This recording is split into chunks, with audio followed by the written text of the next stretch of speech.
Alright, to kick things off today, one of the most frequently asked questions we get asked when purchasing a leasehold is what things to look out for.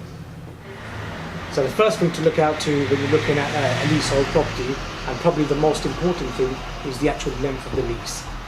This will be determined by the freeholder, and what you need to do is to have a look at that and see how many years that are remaining in your lease.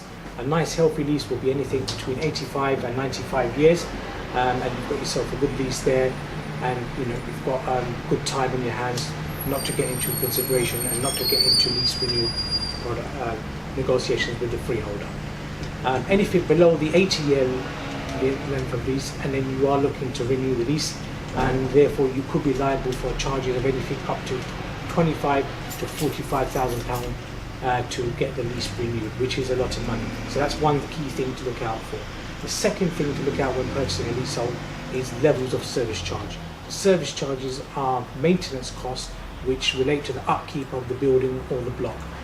So there may be communal areas, communal entrances, communal hallways, communal parking, and all these things are taken into consideration, and there will be obviously maintenance issues in these places.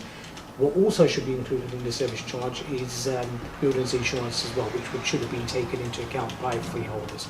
So once again, as I said, the more things you have within your block, so for example, if you have a gym, sauna, steam, swimming pool in your block, naturally your service charges will be a lot higher. The less services that you have to offer in your block, the less communal areas, the less communal parking, the less communal gardens, obviously the service charge will be a lot smaller. The third thing to look out for is ground rent. This is stipulated in the lease, and the payment payable to the freeholder from the leaseholders. And this is normally set to about anywhere between £100 and £150 for a standard lease. However, what you will need to look out for is if the lease has been recently renewed, the chances are that your ground rent has increased as well. So that's one thing just to bear in mind. And also the second thing to bear in mind is that if you have had a renewal of a lease, make sure there is no rolling increase. So there might be a substantial increase from maybe 300 to 350 to 400 in the latter part of the years in the lease. So again, just a quick thing to point out there.